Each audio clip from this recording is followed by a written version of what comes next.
This picture shows the moment of Tutankhamun's tomb opening. It's the only tomb found in ancient Egypt that remained intact for 3,000 years. It appeared to be full of gold and artifacts.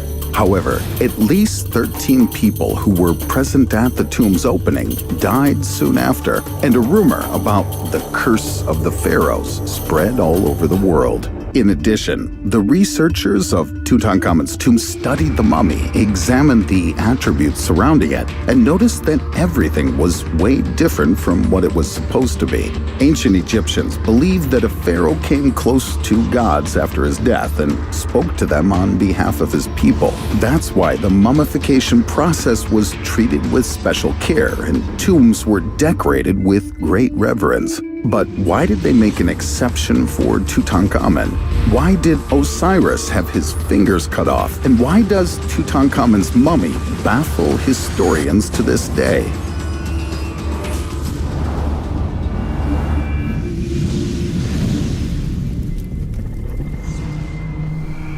Why does the tomb itself confuse the researchers?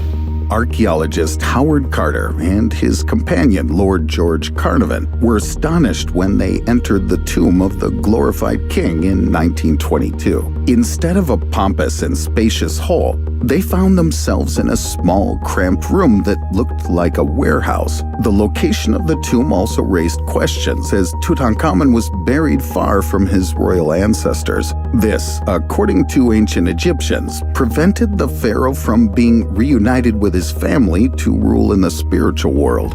Let's say the ancestors' tombs just ran out of space, but why wasn't there even a coffin for the pharaoh? All the indications are that Tutankhamun got second-hand attributes. He lay within a nest of 3 golden coffins, which fitted one inside another. They all look like the god of the dead, Osiris, lying on his back and holding the crook and flail in his crossed arms. But the middle coffin had a slightly different style, and its face didn't look like the faces on the other 2 coffins.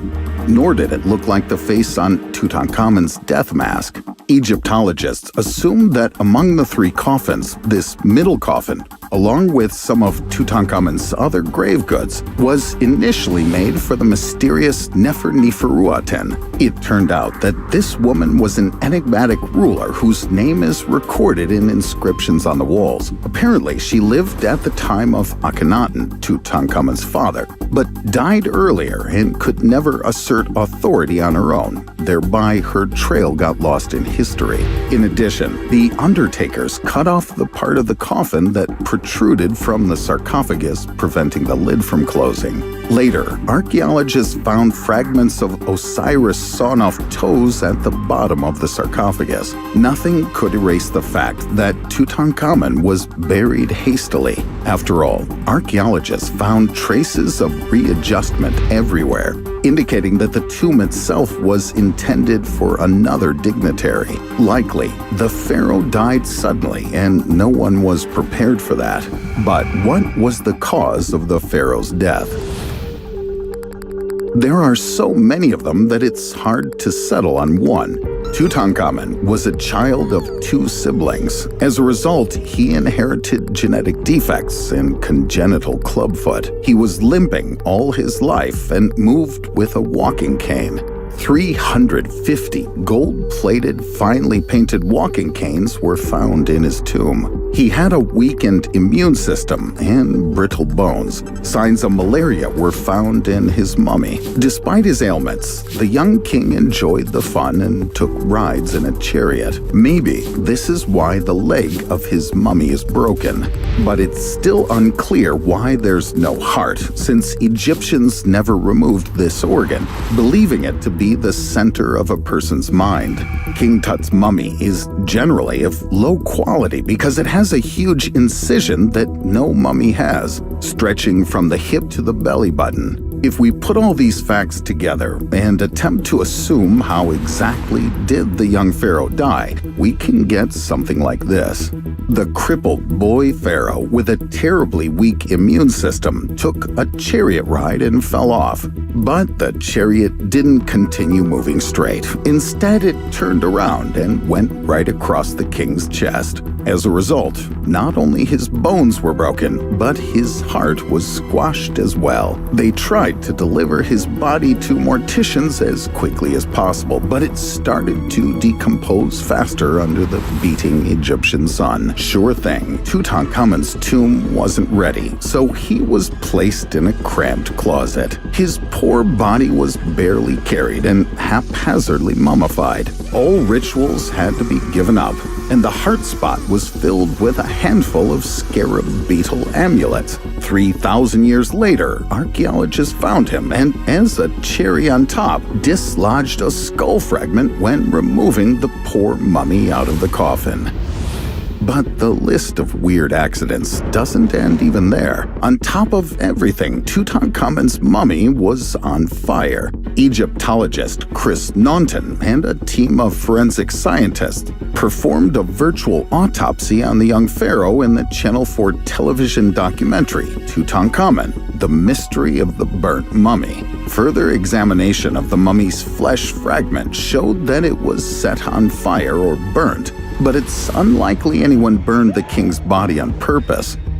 Firstly, ancient Egyptians wouldn't presume to abuse the body of someone who, even after death, holds their destiny in their hands. And secondly, the mummy was burnt while still sealed inside his coffin. It's pretty hard to deny the existence of a curse under these circumstances, isn't it? But it turns out there was a lot of oil and resin on Tutankhamun's body, so much so that during the tomb's opening, the mummy had to be literally scraped off the coffin's walls. In the documentary, fire investigators demonstrated how a chemical reaction of the embalming oils used on Tutankhamun's mummy led to his spontaneous combustion. Such negligence during the embalming process is a rare exception. But what could the investigators who opened the coffin have died of? After a series of unexplained deaths of scientists and archaeologists and members of their families, many adherents of the idea of the curse of the pharaohs appeared in the world. Archaeologist Arthur Mace, radiologist Sir Archibald Douglas Reed, and Carnarvon's brother Audrey Herbert died within a couple of years after the tomb's opening. They were followed by a member of the Egyptian royal family, Prince Ali Kamel Fahmy Bey, who was shot dead by his wife. Lord Carnarvon, who, together with Carter, was the first to see the tomb, also died. But the curse adherents didn't consider the average age of the scientists, which was 74 and a half years. 57-year-old George Carnarvon died of pneumonia and was generally predisposed to pulmonary disease his whole life. And Howard Carter, who was supposed to be the first to fall victim to the curse, died of natural causes at the age of 64, 16 years after the tomb's opening. Finally, Egyptologists point out that there was no such concept as a curse in Egyptian religious practice. A large number of people involved in other tomb openings never experienced any mystical influence. However, whatever version you support, you're right. It seems that in Tutankhamun's story, there was room for both curse and accident. Apart from the fact that scientists are still unable to unveil the mystery of his death, newly available data is even more confusing. That makes Tutankhamun almost funny. He had more adventures than Mr. Bean, but there's still no comedy movie featuring him as the main character. Maybe that's because of the lack of an appropriate name. What do you think a comedy about Tutankhamun could be called?